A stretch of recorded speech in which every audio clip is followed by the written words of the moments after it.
ये बताइए कि आखिर ये अल्लाह कौन है और इनकी क्या सच्चाई है? देखिए, ऐसा है कि हमारे प्राचीन ग्रंथों में से शतपथ ब्राह्मण में तथा मत्स्य पुराण में ये जो प्रलय की घटना बताई गई है, उसमें लिखा है कि मनु के हाथ एक मछली लगी, जिसे जिसने स्वयं मनु को बताया वैवस्वत को कि बाढ़ आने वाली है और मैं आपकी रक्षा करूंगा। ये जो मनु थे, ये वही हैं जो ट्राय की कहानी में जिन्हें मेमनन कहा गया है, नूह कहा मेमनन कहा गया है, और इन्हीं को नूह भी कहा गया। प्रलय से पहले बेबीलोनिया में मत्स्य जाति के लोगों का ही राज्य था।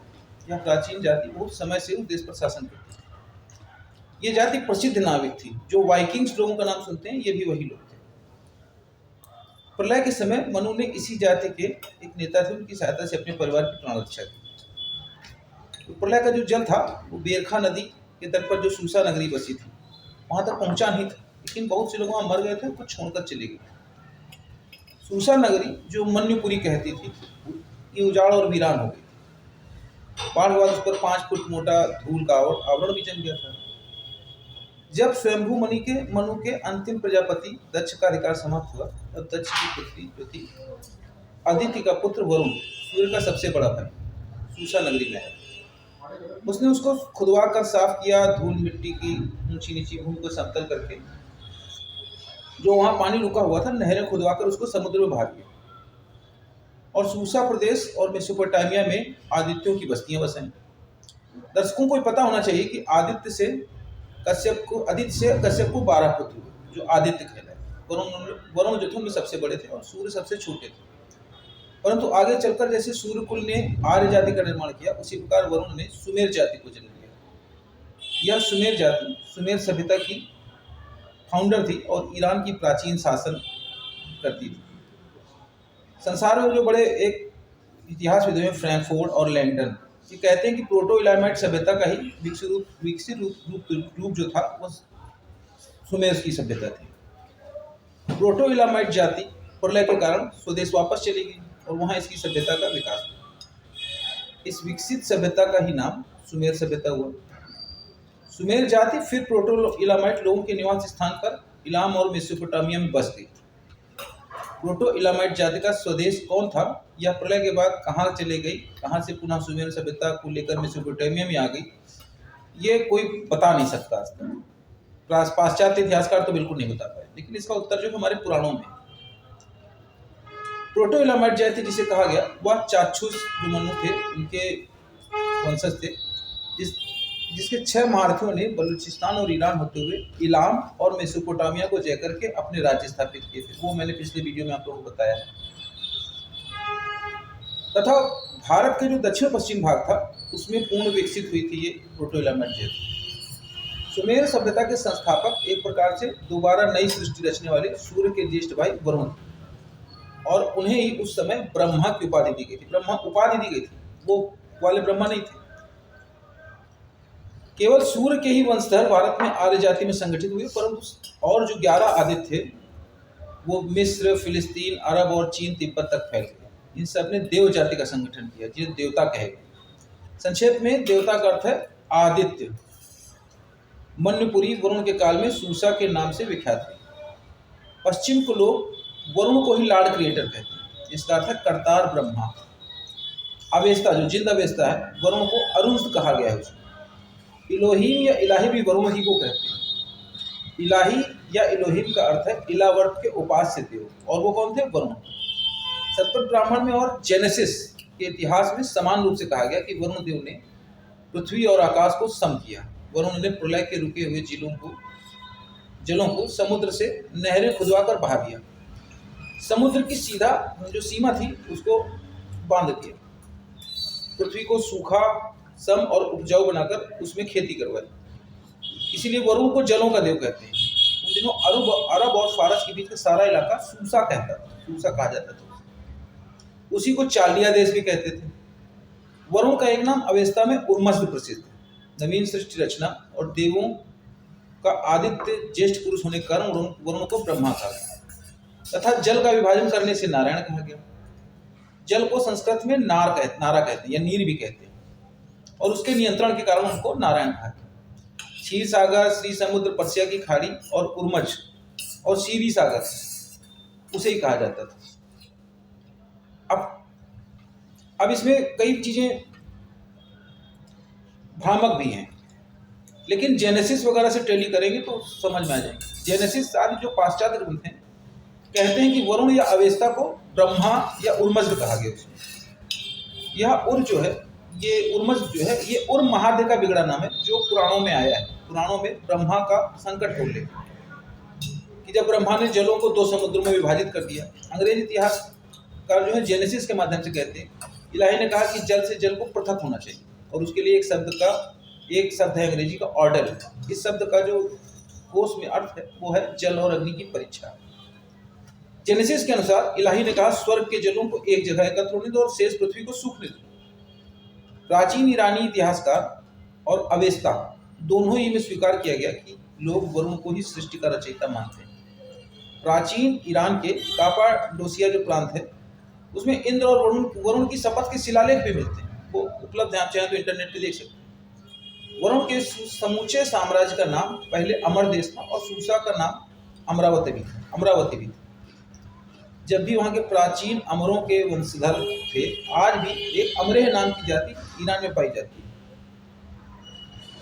मनु की जो पितृ थी इला, वो यहीं की रहने वाली थी और उसी के नाम पर इस इलाके का नाम इलावत।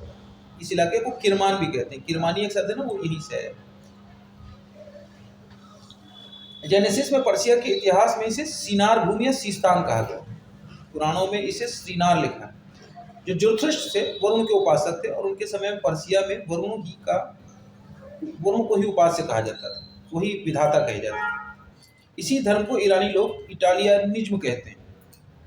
वरुण ब्रह्मा के पुत्र जो थे वो कई पुत्र हुए, वो आगे चलकर अगले वीडियो में बताएंगे। इसमें 2 लोग हैं, शुक्र और बृहस्पति। ये लोग अलग अलग आदित्यों के कुछ बन गए याजक और कुछ लोग दैत्यों बन गए। इनका जो शुक्र थे इनका नाम था काव्य शुक्र उसना।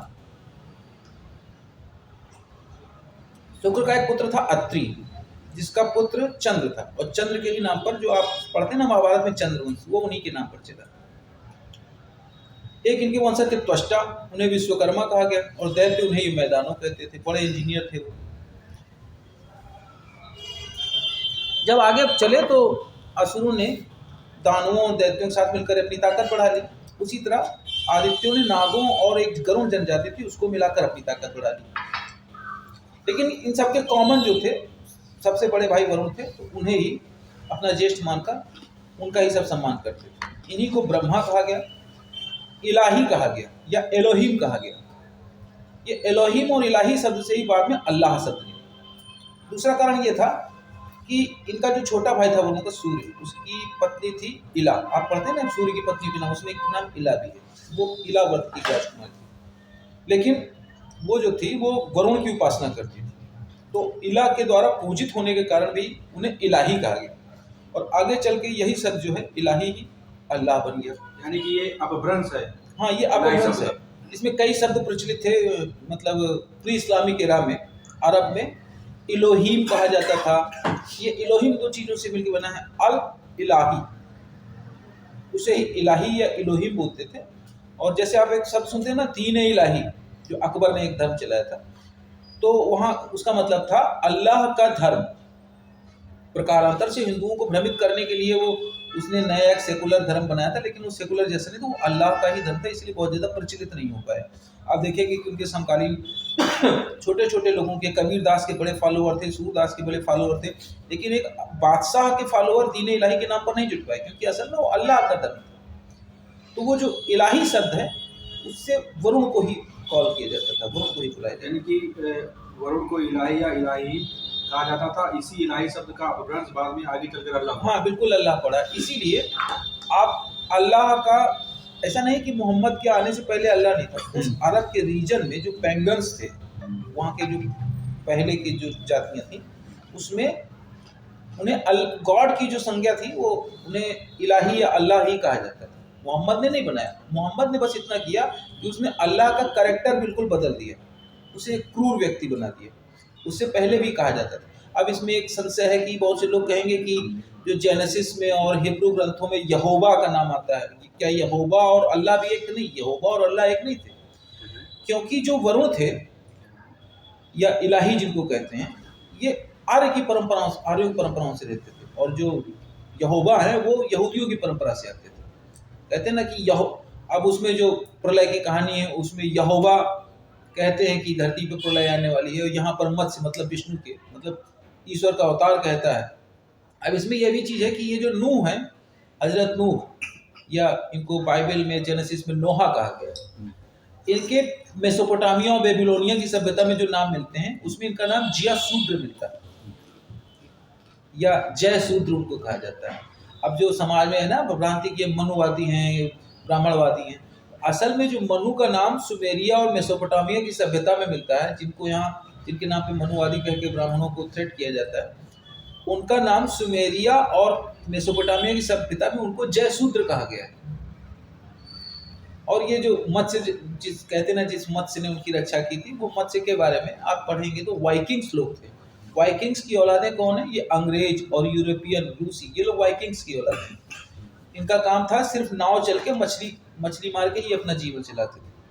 और वही कालांतर में जाके जब मेसोपोटामिया और सुमेरिया सभ्यता में बसी तो उन्हें मत्स्य कहा गया। उनके जो कबीले का एक जो राजा था वो नौका चालन में बहुत कुशल था, तो उसी ने मनु की उस बाढ़ से रक्षा की थी। उस बाढ़ के बाद वरुण ने उस इलाके से जलवल निकलवाया, उन्हें ही नारायण कहा गया, उन्हें ही ब्रह्मा की उपाधि दी गई। और बाद में इलावर्त का जो इलाका था उसमें उनका शासक था, और वहीं की राजकुमारी से उनके छोटे भाई सूर्य का विवाह हुआ। तो इस कारण वो इलावर्त में उनकी बड़ी पूजा होती थी, उन्हें उपास्य देव माना जाता था। इलावर्त में पूजित होने के कारण उन्हें इलाही कहा गया, और वही बाद में अल्लाह कहा गया। धन्यवाद।